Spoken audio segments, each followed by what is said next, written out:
Morning. नमस्कार दोस्तों, स्वागत है आप सभी का आज के मुख्य समाचार में। तो चलिए जानते हैं दिन भर की 25 बड़ी खबरों को फटाफट अंदाज में। पर आगे बढ़ने से पहले वीडियो को लाइक और चैनल को जरूर सब्सक्राइब करें, साथ में लगे नोटिफिकेशन को ऑन करें। चलिए वीडियो स्टार्ट करते हैं। असम सरकार ने राज्य भर में गौमांस पर बैन लगा दिया। इसके तहत राज्य के होटल, रेस्टोरेंट और सार्वजनिक स्थानों पर गौमांस की खरीद बिक्री पर रोक लगा दी गई। जी हां, इस फैसले के बाद अब बिहार में भी गौमांस पर बैन की मांग उठने लगी है।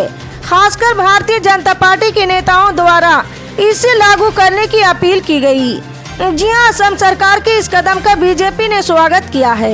पार्टी की विधायक हरिभूषण ठाकुर बचौल ने कहा है कि असम में ये निर्णय हिंदू समाज की आस्था का सम्मान करने वाला है। बिहार में भी करोड़ों लोग गौ माता की पूजा करते और गाय की हत्या किसी भी हालात में सही नहीं है। उन्होंने ये भी कहा कि बिहार में गौमांस बेचने वालों को सख्त सजा मिलनी चाहिए, क्योंकि इससे समाज में तनाव पैदा हो सकता। वहीं जेडीयू ने असम सरकार के इस फैसले पर कड़ी आपत्ति जताई। जी हां, पार्टी के एमएलसी खालिद अनवर ने इसे नकारात्मक बताते हुए कहा है कि असम में मुस्लिम और ईसाई समुदाय भी हैं जिनका आहार गौमांस है।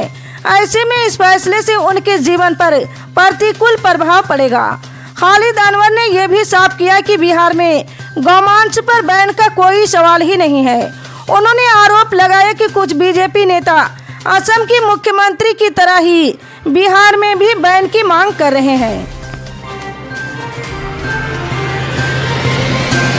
केंद्रीय मंत्री सुब्रमण्यम स्वामी ने जनहित याचिका दायर कर प्रदेश सरकार के 2017 के उस फैसले को इलाहाबाद हाई कोर्ट में चुनौती दी है, जिसमें राज्य के मंदिरों से जुड़े मेलों और त्योहारों का प्रबंधन अपने हाथ में लेने का निर्णय लिया गया। जी हां, सोमवार को मुख्य न्यायाधीश अरुण संभाली तथा न्यायमूर्ति विकास बुधवार की खंडपीठ इस जनहित याचिका की सुनवाई करेगी। पूर्व केंद्रीय मंत्री ने प्रदेश सरकार की 18 सितंबर 2017 की अधिसूचना और 3 नवंबर 2017 के परिणामी आदेश को रद्द करने की मांग की है। जी हां, उनका कहना है कि यह अधिसूचना भारतीय संविधान के अनुच्छेद 14, 25 और 31A का उल्लंघन करती है।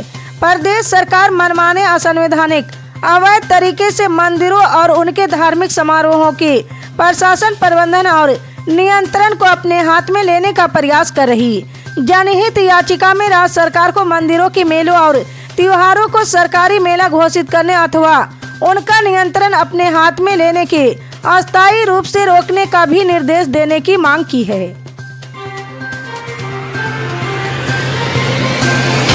बीपीएससी में नॉर्मलाइजेशन के खिलाफ पटना में बीते शुक्रवार को जबरदस्त तरीके से अभ्यर्थियों ने प्रदर्शन किया था। जी हां, पुलिस को लाठीचार्ज करना पड़ा। छात्रों के समर्थन में खान सर और गुरु रहमान भी सड़कों पर उतर आए। देर शाम जब खान सर गर्दनी बाग स्थित थाना पहुंचे तो यहां खबर सामने आई है कि उन्हें हिरासत में लिया गया। कहीं कहा गया कि खान सर को गिरफ्तार कर लिया गया। बाद में पटना के एसएसपी राजीव मिश्रा ने इसे खारिज करते हुए भ्रामक बताया है। जी हां, 20 प्रदर्शन के मामले में खान सर की कोचिंग फंस गई है।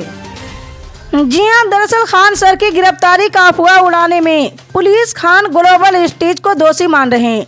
खान सर की कोचिंग के इस ऑफिशियल एक्स हैंडल से कई पोस्ट किए गए थे कि खान सर को गिरफ्तार कर लिया गया, खान सर को रिहा करो, कई वीडियो पोस्ट किए गए। इसी को लेकर पुलिस ने केस दर्ज किया है। सुप्रीम कोर्ट ने मध्य प्रदेश सरकार पर 1 लाख का जुर्माना लगाया है। ये जुर्माना हाई कोर्ट के एक फैसले के खिलाफ अपील दायर करने में हुई देरी के कारण लगाया गया। जी हां, ये मामला कटनी जिले में जमीन विवाद से जुड़ा हुआ है। सुप्रीम कोर्ट ने राज्य सरकारों द्वारा अपील में की जाने वाली देरी पर नाराजगी जताई है और अधिकारियों के खिलाफ कार्रवाई के आदेश दिए हैं। जी हां, सुप्रीम कोर्ट ने मध्य प्रदेश सरकार को फटकार लगाते हुए 1 लाख रुपए का जुर्माना लगाया है। ये मामला कटनी जिले के एक जमीन विवाद से जुड़ा हुआ है, जिसमें हाई कोर्ट के फैसले के खिलाफ अपील दायर करने में 5 साल की देरी हुई है।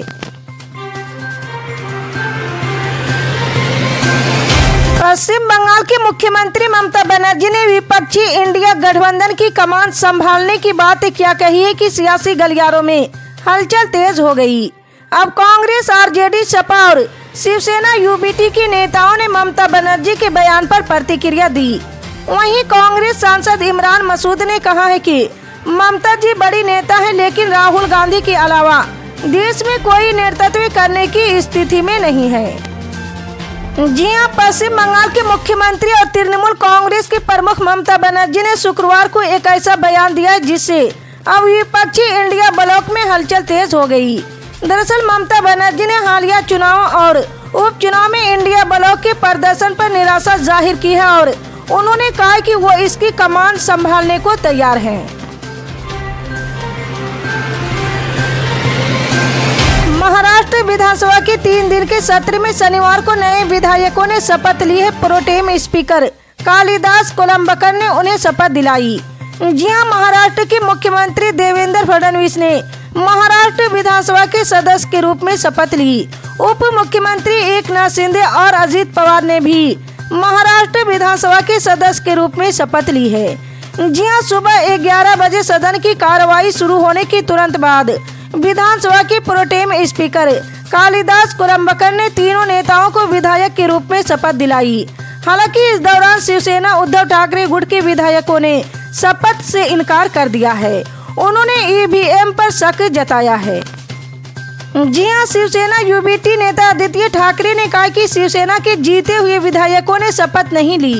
उन्होंने कहा कि हमने फैसला किया कि हमारे जीते हुए विधायक शपथ नहीं लेंगे। विधानसभा में हम लोगों ने इसका बायकॉट किया है। महाराष्ट्र के उप मुख्यमंत्री और राष्ट्रवादी कांग्रेस पार्टी के नेता अजित पवार को बड़ी राहत मिली है। जी हां, आयकर विभाग द्वारा 2021 के बेनामी मामले में जब्त की गई उनकी सभी संपत्तियों को शुक्रवार को क्लियर कर दिया गया। जी हां, दरअसल अजित पवार को दिल्ली में बेनामी संपत्ति लेन देन अपील न्यायाधिकरण द्वारा राहत दी गई।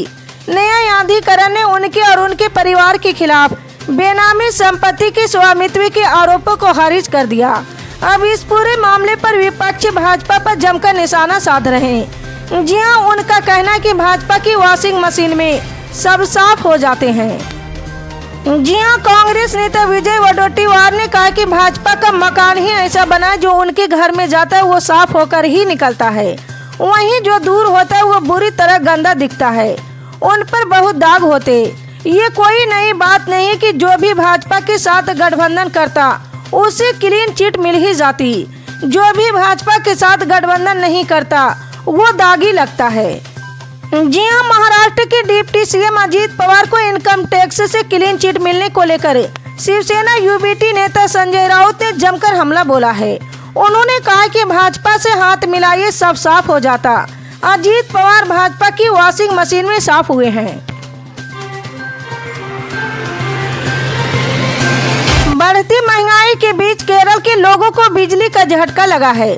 जी हां, दरअसल राज्य सरकार ने शुक्रवार को वित्त वर्ष 2024 से 2025 के लिए बिजली दरों में 16 रुपये प्रति यूनिट बढ़ाने का ऐलान किया। यहाँ तक कि नई दरें 5 दिसंबर से लागू भी हो गई।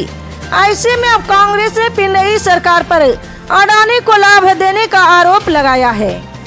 जी हां, वरिष्ठ कांग्रेस नेता रमेश चेन्निथला ने केरल सरकार पर आरोप लगाया कि वो राज्य में बिजली खरीद प्रणाली में अडानी को शामिल करके बंदरगाह से ऊर्जा तक कारोबार करने वाली कंपनी को लाभ पहुंचाने के लिए बिजली की दरें बढ़ा रही।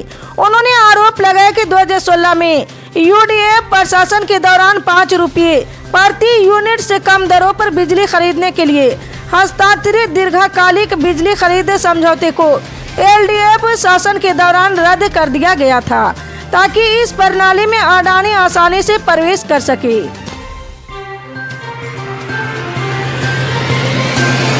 किसान अपनी मांगों को लेकर शंभू बॉर्डर से दिल्ली कूच के लिए अड़े हुए हैं। जी हां, शुक्रवार को पुलिस से टकराव के बाद किसानों ने कल यानी शनिवार तक के लिए दिल्ली कूच को स्थगित कर दिया। किसान संगठनों ने बैठक की। इसके बाद कहा है कि केंद्र सरकार किसानों से बात करे। सरकार चाहे तो शनिवार को किसानों से बातचीत कर सकती, वरना किसान एक बार फिर रविवार को दिल्ली कूच करेंगे। उन्होंने आगे कहा कि पुलिस के साथ टकराव में 8 लोग घायल हुए और 2 गंभीर रूप से घायल हैं। भारत सरकार ने हमें रोकने के लिए बल प्रयोग किया।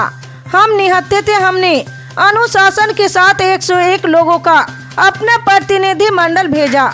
हमें पता था कि हम बैरिकेडिंग और व्यवस्थाओं को पार नहीं कर पाएंगे, लेकिन हमने अपना मार्च शुरू किया है। इसी तरह की पल पल की अपडेट जानने के लिए जुड़े रहे हमारे MSP न्यूज के साथ। मिलते हैं अगली बड़ी खबर में, तब तक के लिए जय हिंद।